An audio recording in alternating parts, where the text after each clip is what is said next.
మా general secretary organization KC Venugopal గారు నన్ను ఆల్ ఇండియా కాంగ్రెస్ కమిటీ కార్యదర్శిగా ఒరిస్సా రాష్ట్రానికి కాంగ్రెస్ పార్టీ యొక్క బాధ్యుడిగా నియమించడం జరిగింది. దీనికి నన్ను ఎన్ఎస్యుఐ నుంచి యూత్ కాంగ్రెస్ నుంచి పిసిసి ఉమ్మడి రాష్ట్రంలో జనరల్ సెక్రటరీగా, తెలంగాణ రాష్ట్రంలో కార్యనిర్వాహక అధ్యక్షుడిగా నిరంతరం కాంగ్రెస్ పార్టీలో ఆర్గనైజేషన్లోనే ఉంటూ పనిచేసిన దానికి నాకు ఇచ్చిన గుర్తింపుగా నేను భావిస్తూ ఉన్నాను. దీనికి మా అధినేత సోనియా గాంధీ గారికి, మా అధినాయకుడు భావి భారత ప్రధాని leader of opposition Lok Sabha Rahul Gandhi గారికి, ఖర్గే గారికి, జిఎస్ఓ కేసీ వేణుగోపాల్ గారికి, తెలంగాణ రాష్ట్ర ముఖ్యమంత్రి గౌరవనీయులు రేవంత్ రెడ్డి గారికి, తెలంగాణ ప్రదేశ్ కాంగ్రెస్ కమిటీ అధ్యక్షుడు నా మిత్రుడు మహేష్ కుమార్ గారికి, మీనాక్షి గారికి, నా ఇంకో మిత్రుడు చిన్ననాటి స్నేహితుడు జగ్గారెడ్డి గారికి, శ్రీధర్ బాబు గారికి, నాకు సహకరించిన ఉత్తమ్ కుమార్ రెడ్డి గారికి అందరికీ ధన్యవాదాలు. కాంగ్రెస్ పార్టీలో కాంగ్రెస్ పార్టీ యొక్క సిద్ధాంతాలని గౌరవిస్తూ, సిద్ధాంతాలని పాటిస్తూ నిరంతరం కాంగ్రెస్ పార్టీలో కృషి చేసిన నాయకులకి సముచిత గౌరవం కాంగ్రెస్ పార్టీ నుంచి లభిస్తుందనడానికి నా యొక్క నియామకం నిదర్శనం. నేను కార్యనిర్వాహక అధ్యక్షుడిగా తెలంగాణ రాష్ట్ర ప్రదేశ్ కాంగ్రెస్ కమిటీలో ఒక టర్మ్ దాదాపు 3 సంవత్సరాల పైన పనిచేయడం జరిగింది. తర్వాత పరిశీలకుడుగా మహారాష్ట్ర, కర్ణాటక, గుజరాత్, ఒరిస్సా, రాజస్థాన్, ఢిల్లీ ఇలా ఎన్నో రాష్ట్రాల్లో యూత్ కాంగ్రెస్ నుంచి కూడా చాలా రాష్ట్రాల్లో పనిచేసిన అనుభవం, ఆర్గనైజేషన్లో ఉన్న అనుభవం ఉంది. ముఖ్యంగా ఒరిస్సా రాష్ట్రాన్ని నాకు ఇవ్వడానికి కారణం, ఒరిస్సా రాష్ట్రంలో కాంగ్రెస్ పార్టీ నెక్స్ట్ అధికారం రావడానికి అవకాశాలు ఉన్నాయి. అక్కడ ఒక వ్యాక్యూమ్ ఉంది. బీజేడీ కనుమరుగవుతా ఉంది. బీజేపీకి కాంగ్రెస్కి డైరెక్ట్ ఫైట్లో కాంగ్రెస్ పార్టీకి సమర్థవంతమైన నాయకత్వాన్ని కనుక అందించగలిగి కాంగ్రెస్ నాయకులందరినీ ఏకతాటి మీద తీసుకొస్తే రాబోయే 3.5 సంవత్సరాలు జరగబోయే ఒడిశా రాష్ట్రంలో కాంగ్రెస్ పార్టీ జెండా ఎగరేయటం ఖాయం. మీ అందరికీ తెలుసు, కాంగ్రెస్ పార్టీలో భారతదేశం మొత్తం మీద తెలంగాణ రాష్ట్రంలోనే కాంగ్రెస్ పార్టీ యొక్క సభ్యత్వం చాలా ఎక్కువ జరిగింది. దాదాపు 44 లక్షల మంది సభ్యులని కాంగ్రెస్ పార్టీలో ఆ రోజు నేను కార్యనిర్వాహక అధ్యక్షుడిగా కూడా ఉన్నాను. రేవంత్ రెడ్డి గారు పిసిసి ప్రెసిడెంట్ అయిన తర్వాత సభ్యత్వాన్ని నమోదు చేయడం, ఒక ఛాలెంజ్ తీసుకోవడం జరిగింది, రిజిస్టర్ సభ్యత్వం.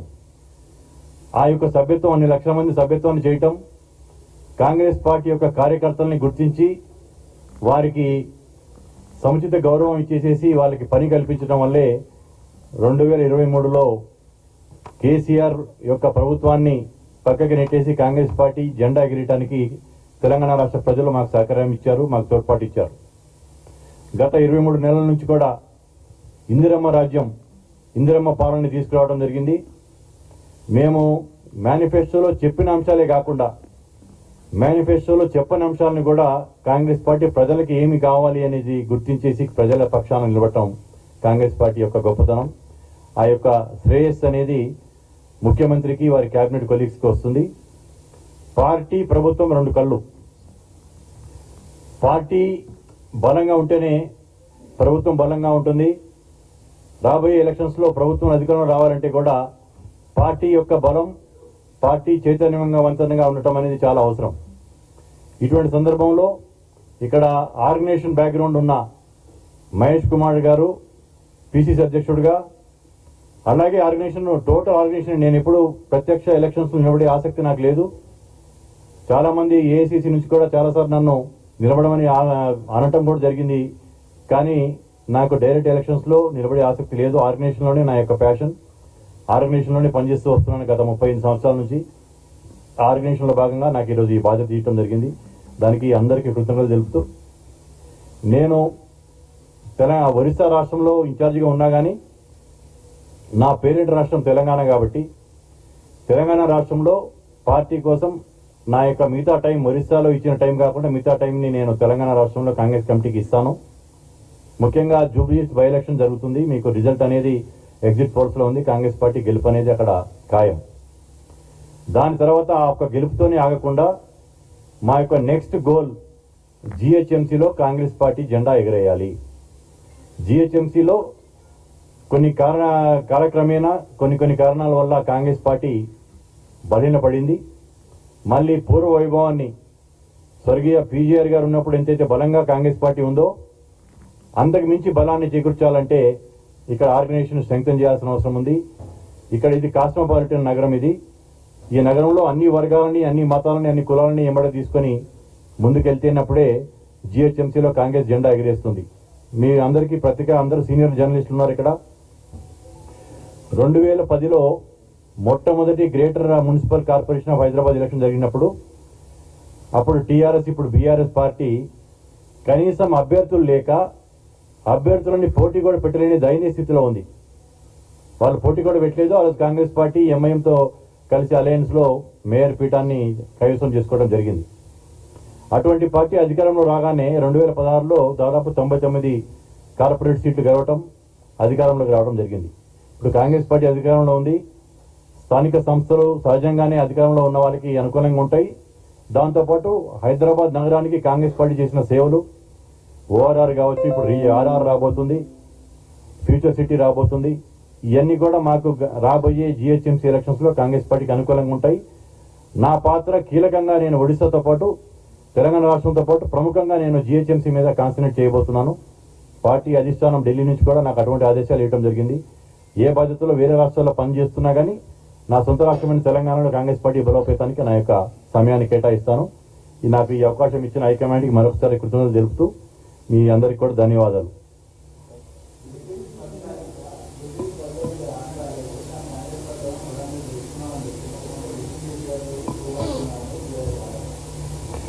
అంటే రిగ్గింగ్ అనేది ఒక 20 ఏళ్ల క్రితం 30 ఏళ్ల క్రితం రిగ్గింగ్ అనే మాట వినేవాళ్ళం. రిగ్గింగ్ అంటే వెళ్ళి పోలింగ్ బూతుల్ని క్యాప్చర్ చేయటం, అందరినీ ఏజెంట్లను బయటికి పంపించేయటం, అప్పుడు బ్యాలెట్ పేపర్లు ఉండటం వల్ల బ్యాలెట్ల మీద గుద్దుకోవడం చేసింది. ఆ టైంలో రిగ్గింగ్ చేశారు. కానీ ఇప్పుడు ఈవీఎంలు వచ్చిన తర్వాత రిగ్గింగ్ అనేది అసలుకి ఆ పదానికి అర్థమే లేదు. అంటే వాళ్ళు ఎట్లా ఓడిపోతున్నాం కాబట్టి ఏదో కారణం వేయాలి కదా. ఓడిపోతున్నానికి కారణం అంటే మా యొక్క అసమర్థత వల్ల, ప్రజలు మాకు అనుకూలంగా లేకపోవటం వల్ల ఓడిపోతున్నాం అనేది కాకుండా ఏదో కాంగ్రెస్ పార్టీ రిగ్గింగ్ చేసిందనో లేకపోతే కాంగ్రెస్ పార్టీ ఇంకేదో ప్రలోభాలు పెట్టిందనో అనటం అనేది వారి యొక్క భావదారిద్రానికి నిదర్శనం. అది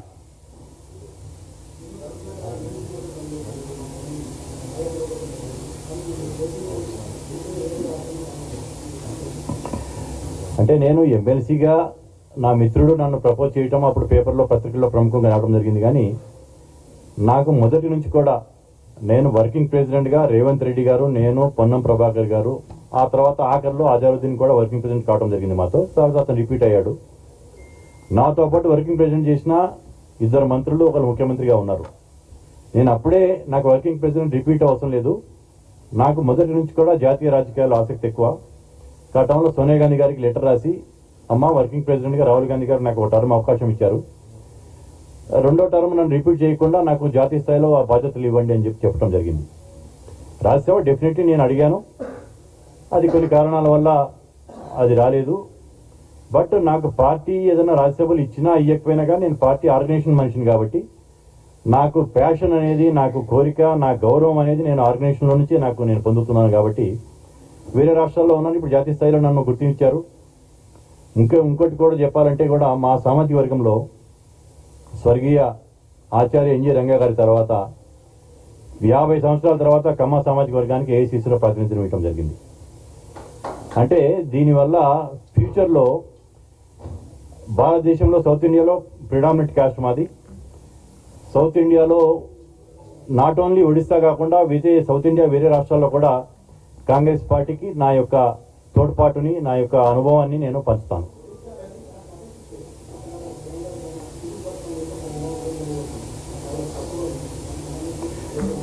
నాకు ఆల్రెడీ ఒడిస్సాలో నేను యూత్ కాంగ్రెస్లో కూడా ఒడిస్సాలో నేను ఇన్ఛార్జిగా పనిచేయడం జరిగింది. యూత్ కాంగ్రెస్ ఉన్నప్పుడు కూడా జాతీయ స్థాయిలో. ఈ మధ్య 2 నెలల క్రితం సంఘటన సృజన అభియాన్ అనేది కాంగ్రెస్ పార్టీ యొక్క ఆ, పార్టీ పరంగా యంత్రాంగాన్ని బలోపేతం చేయడానికి రాహుల్ గాంధీ గారి యొక్క ఆలోచన మేరకు సంఘటన సృజన అభియాన్ వచ్చింది.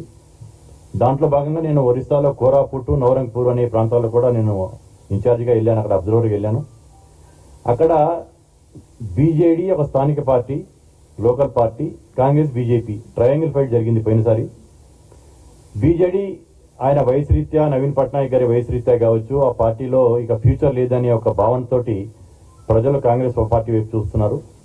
అక్కడ ఉన్న మా కాంగ్రెస్ నాయకులందరినీ ఏకతాటి మీద తీసుకొచ్చి సమిష్టిగా కనుక ఫైట్ చేయడం అంటే జరిగితే కాంగ్రెస్ పార్టీ ఫ్యూచర్లో తెలంగాణ రాష్ట్రాన్ని కూడా మా జాతీయ నాయకత్వం కాంగ్రెస్ పార్టీ పొటెన్షియల్ స్టేటు, గెలవగలిగిన స్టేట్ అని 4-5 ఏళ్ల క్రితం నుంచి భావిస్తూ వచ్చారు.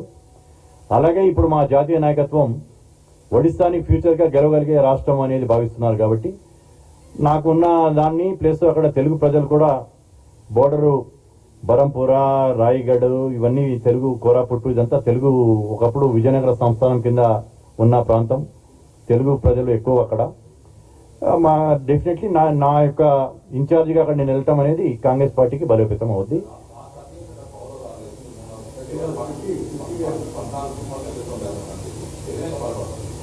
అంటే 50 years కాదు, 25 years నుంచి నవీన్ పట్నాయక్ గారి వాళ్ళ ఫాదర్ బిజు పట్నాయక్, ఆ తర్వాత 25 years నుంచి 2020 నుంచి కాంగ్రెస్ పార్టీ అధికారం లేదు.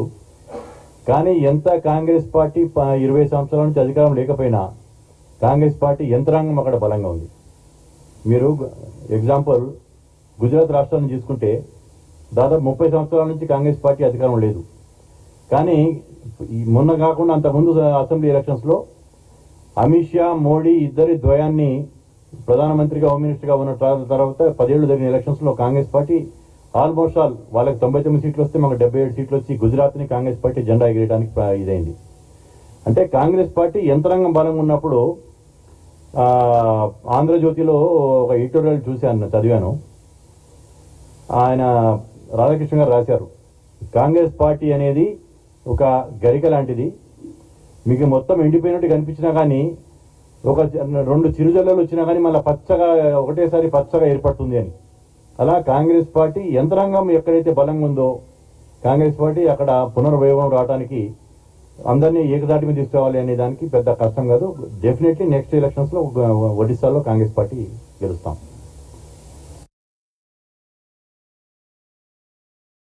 ఎంత